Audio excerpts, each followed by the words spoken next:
The studio was alive, laughter echoing, lights flaring across polished floors, and the audience buzzing with that familiar Friday night excitement.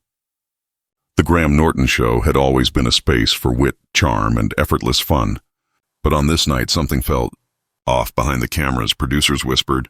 Even the band seemed to play a little softer than usual. And when the doors opened and Meghan Markle stepped onto the stage, the energy in the room shifted. She carried herself like someone who had learned to live in two worlds, Hollywood and royalty, smiling with grace, but with eyes that had seen too much.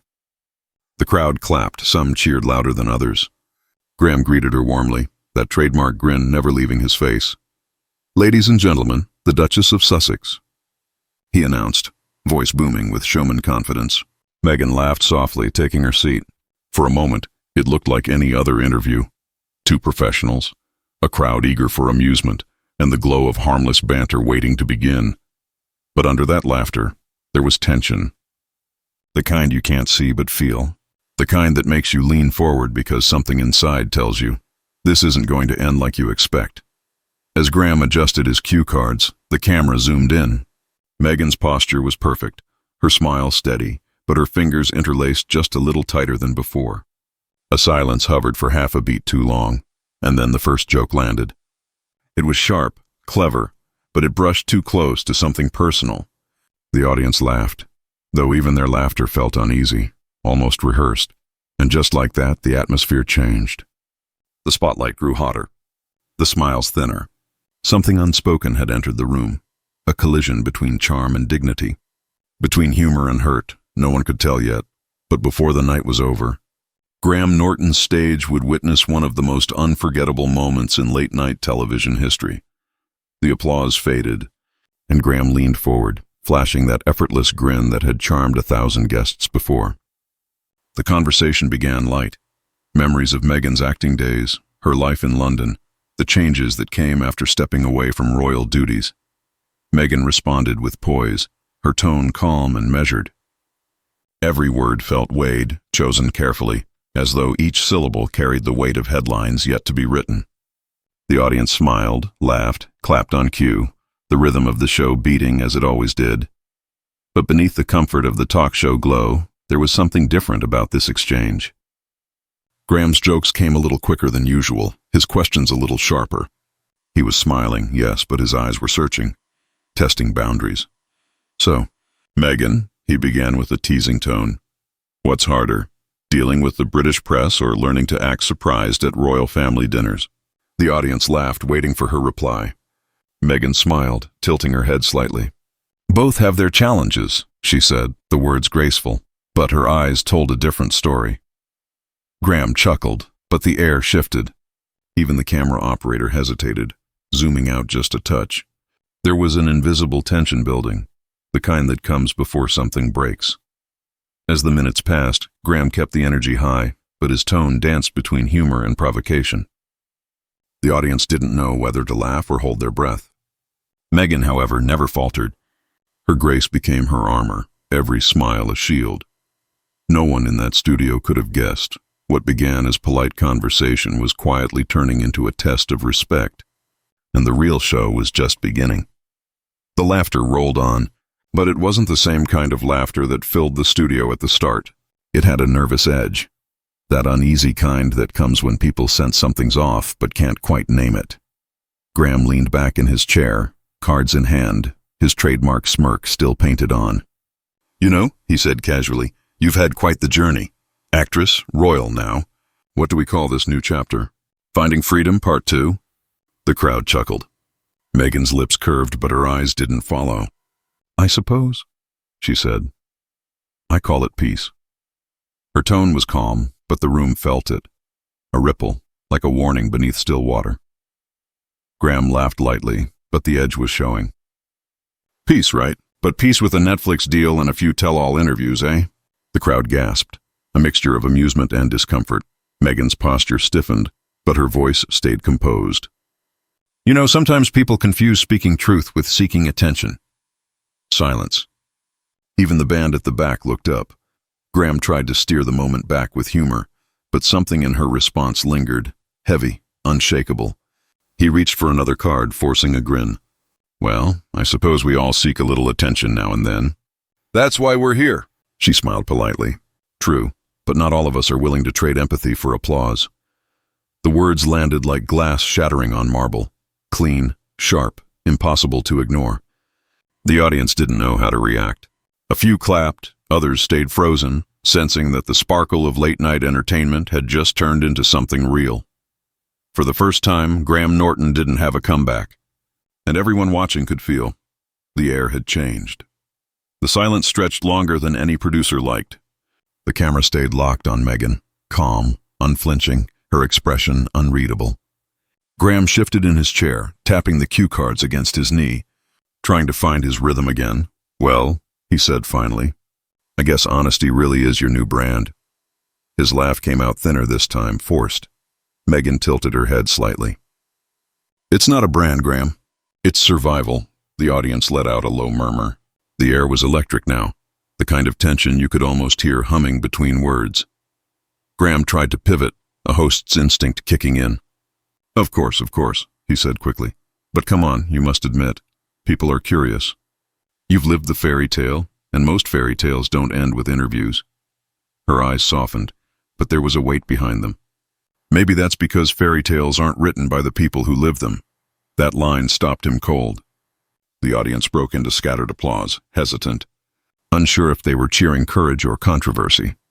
The showrunner's voice crackled faintly through Graham's earpiece. Move on, but it was too late. The mood had shifted completely. Graham exhaled, set the cards down, and for a moment, he wasn't the charming host. He was a man realizing he'd gone too far. Well, he said, I think we'll take a quick break. The band started to play. Meghan smiled politely, nodded to the crowd, and stood. The cameras faded to black. When the show returned, her seat was empty. No explanation, no joke to smooth it over. And in that empty chair, the audience saw everything. Dignity, discomfort, and a line that should never have been crossed. By the next morning, the internet was on fire. Clips from the show flooded social media before the broadcast even ended. The hashtag #MeghanWalksOut trended across every platform, pulling millions of views within hours. Some called it staged, a publicity stunt. Others called it courage. But one thing was clear, something real had happened on that set. Graham Norton's team released a brief statement saying Meghan had left early due to scheduling conflicts. No one believed it. The clip told a different story. The rising tension, the uneasy smiles, the moment she stood up without a word. Entertainment networks dissected every frame. Analysts slowed the footage down like it was evidence from a courtroom. One commentator said, "You can see the exact second Graham loses control of the room." Another said, "This wasn't an interview. It was a reckoning." Meanwhile, Meghan's supporters flooded her socials with messages of pride and empathy. "You handled that with grace. You owe no one an apology." But behind the headlines, sources from inside the studio told a darker tale. Crew members claimed that Meghan had warned the producers beforehand, no invasive questions about her private life. Yet midway through the segment, Graham veered off script. One production assistant leaked a chilling quote. She said, "If you cross that line, I'll walk." And she did. Sponsors began quietly pulling ad spots from the segment's rerun. Tabloids that had once mocked her now praised her restraint. And Graham, usually untouchable, faced the sharpest criticism of his career. In just one night, the roles had flipped. The host known for control had lost it, and the guest he tried to corner had become the story. Within 24 hours, the world had split into two camps. On one side were Graham Norton's defenders, fans who argued that he was just doing his job, keeping his trademark wit alive. On the other were Meghan's supporters who saw the exchange as yet another example of a woman being cornered and dismissed on live television. Morning shows across the globe replayed the clip endlessly. Talk panels dissected every second from Graham's smirk to Meghan's measured silence. "That wasn't entertainment," one cultural critic said. "That was a power play, and she refused to play along." For once, the media narrative didn't tilt against her. Publications that had once hounded Meghan now praised her for maintaining composure. The Guardian called it a masterclass in quiet resistance. Variety described it as the moment authenticity outshone spectacle. But not everyone agreed. Late-night comedians mocked the scene, editing it into memes and remixing it with laugh tracks. Graham's loyal fans defended him fiercely, claiming he was being over-canceled. Meanwhile, inside the BBC offices, tension ran high. Producers debated whether to cut the full segment from online archives or lean into the controversy for views. The numbers spoke for themselves. Ratings had skyrocketed, even as public trust wavered. Behind the scenes, Meghan's team reportedly turned down multiple requests to return for a follow-up interview. Her silence spoke louder than any statement. Commentators noted that this wasn't just about an interview gone wrong. It was about who gets to tell the story and who gets cut off when they try. For millions watching, that night had stopped being about late-night TV. It became a mirror, reflecting power, perception, and the cost of speaking truth in a world built on performance. Days turned into weeks, but the echoes of that interview refused to fade. The clip became one of the most replayed moments in talk show history, not because of a scandal, but because of what it revealed about authenticity under pressure. For Graham Norton, the aftermath was sobering. He opened his next show with an unusually serious tone, offering what sounded like an apology without saying the word. "Sometimes," he said, "a joke lands in the wrong place, and so do we."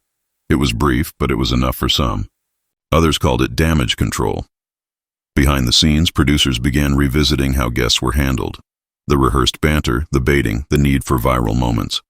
One insider admitted, "That night changed everything. We saw what happens when the audience starts rooting for the truth instead of the punchline." As for Meghan, she stayed silent. No interviews, no statements, no clarifications. Yet every post she made afterward, every public appearance, carried a quiet sense of victory. The narrative had shifted. She wasn't running from controversy anymore. She was walking through it, unshaken. Months later, when asked about the incident at a charity gala, Meghan smiled faintly and said, "Sometimes walking away isn't weakness. It's wisdom." That line went viral all over again, a full-circle moment of grace and defiance. The incident wasn't just remembered as a celebrity clash. It became a cultural turning point, proof that even the most polished performances can unravel when truth enters the room. And for millions watching around the world, it left a haunting reminder. In an industry built on applause, silence can be the loudest statement of all. Moments like this remind us that truth doesn't always shout. Sometimes it simply stands up and walks away. What happened between Graham Norton and Meghan Markle wasn't just another viral clip. It was a reflection of the growing clash between entertainment and empathy, between performance and principle. If you've ever felt silenced, mocked, or misunderstood for speaking your truth, Meghan's moment on that stage is a powerful reminder. Dignity doesn't need permission to exist. It just needs the courage to stay calm when others lose control. So what do you think? Did Graham cross a line, or was it just another awkward night in showbiz? Let us know your thoughts in the comments below. We read every single one.